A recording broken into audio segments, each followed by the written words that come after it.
Trade requests coming for Kings guard DeAaron Fox. Sacramento doing everything they can to avoid that fate, but will they be able to pull it off? We've got the latest on the situation. I'm Trevor Lane. This is the Basketball Bulletin.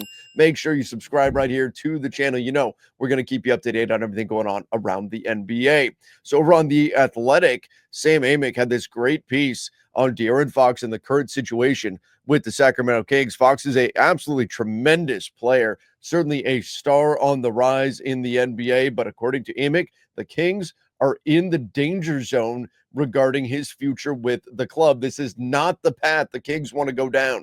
They don't want to go back into a rebuild or anything resembling that.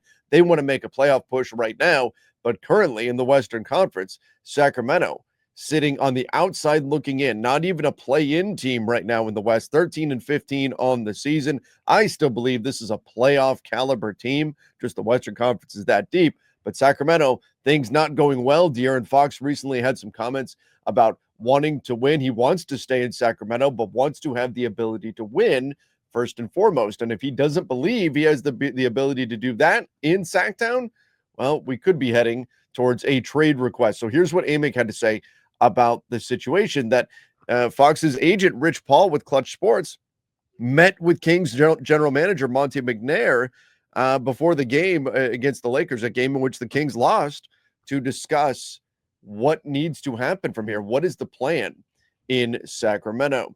League sources say that Fox has not asked for a trade as of this point, but Fox and his agent are reading the room in Sacramento before deciding what comes next. Remember, DeAaron Fox did not sign that extension with the Sacramento Kings. They were hoping he would sign. Now, there are financial reasons for that. He can get more money by waiting until the summer, particularly if he makes all NBA this season. That would allow him to get a bigger contract. So there is a financial motivation to not doing the extension with the Kings, but nonetheless, that still leaves his future very much up in the air in Sacramento.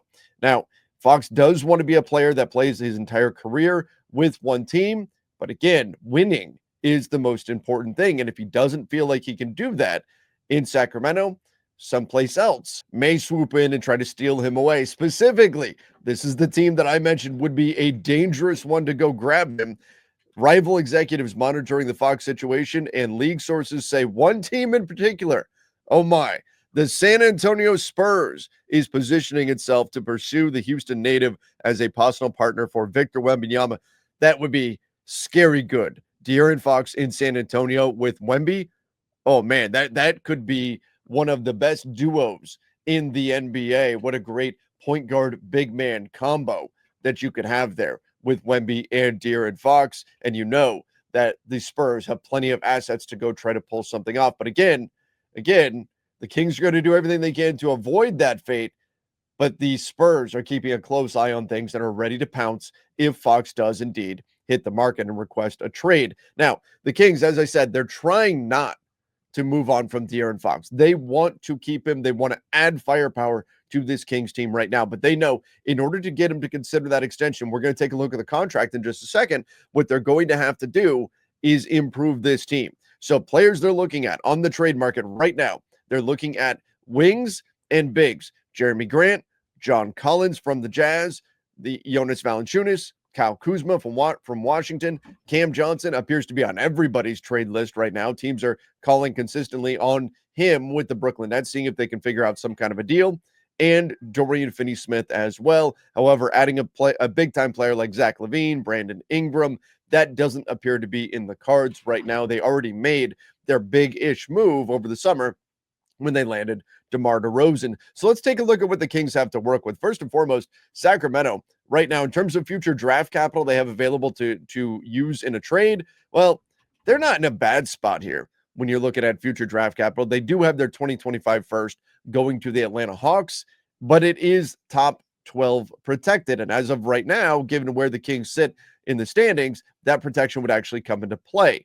They would wind up hanging on to that pick. Under the current scenario, it would be the 10th pick in the NBA draft. But once again, if they're not a playoff team, that probably pushes DeAaron Fox this summer, which is going to be a big summer for him, to either sign an extension or not. If he doesn't, that's going to push him instantly onto the trade market. He could also let Sacramento know ahead of time. He could let them know ahead of this year's trade deadline on February 6th that he will not sign an extension with the team, and at which point they would have no choice but to put him on the trade market. Again, we'll look at the contract in just a moment, but Sacramento does have their first round pick this year if things continue to go awry. Maybe the silver lining, if things don't work out in Sacramento this season, they would be in position to keep their first round pick this year. But again, that's not what they want.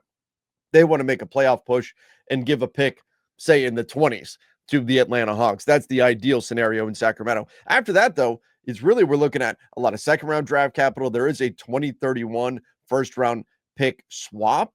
But other than that, they've got plenty of first round draft capital to go out there and hit the market with and try to improve this roster and convince DeAaron Fox to commit long term to this franchise. Again, DeAaron Fox is saying, I want to be in Sacramento, but you need to show me that we can win long term. So what do they have to use contract wise on the trade market? Well, look, Malik Monk would probably have some interest around the NBA, but a bigger contract, 4 years on his deal, including this year, a player option at the end of it. Most teams right now are looking for expiring contracts. Now, teams would certainly have interest in Keegan Murray, who's got 2 years under contract, has not shot the three ball well, but a pretty versatile defensive player in the three-point shooting.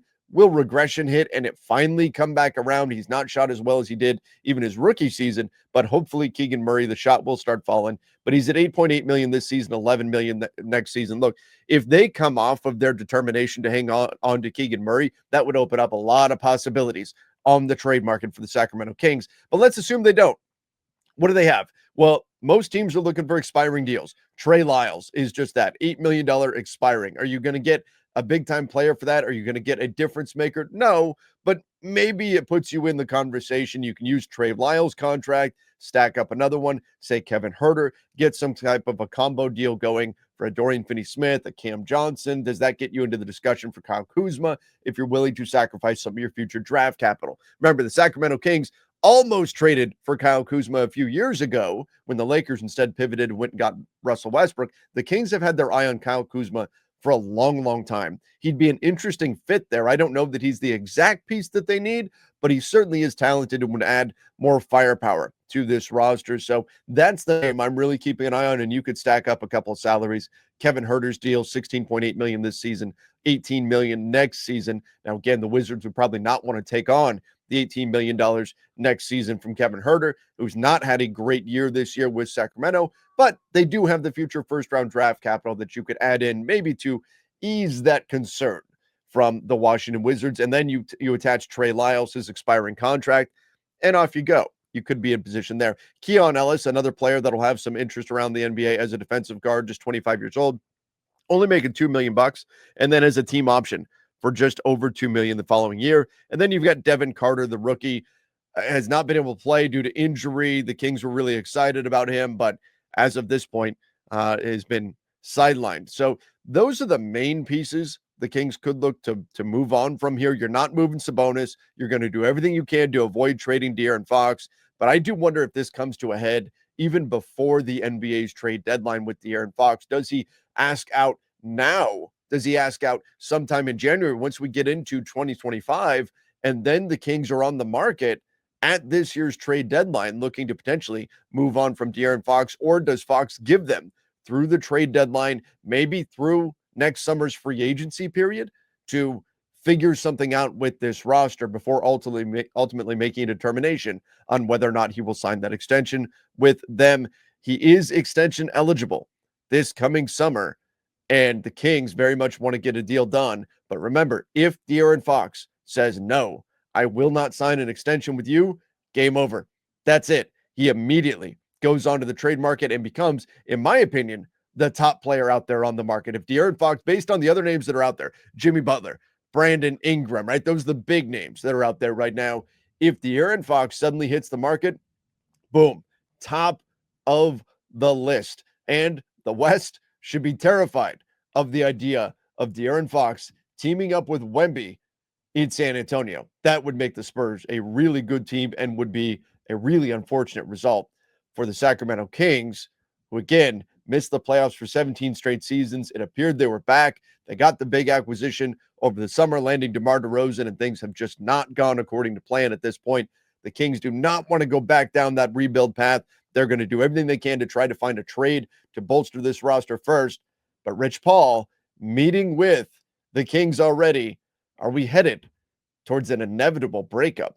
DeAaron Fox potentially on his way out in Sacramento. Everybody, let me know your thoughts in the comments down below. And what do you think DeAaron Fox is worth on the trade market? If he winds up being put on the market, if he demands a trade, says, I will not sign an extension in Sacramento, what should teams be willing to give up to get the star guard? Let me know in the comments section. Don't forget to go check out our latest video. Had a bunch of trade news out yesterday, so go check that out right now.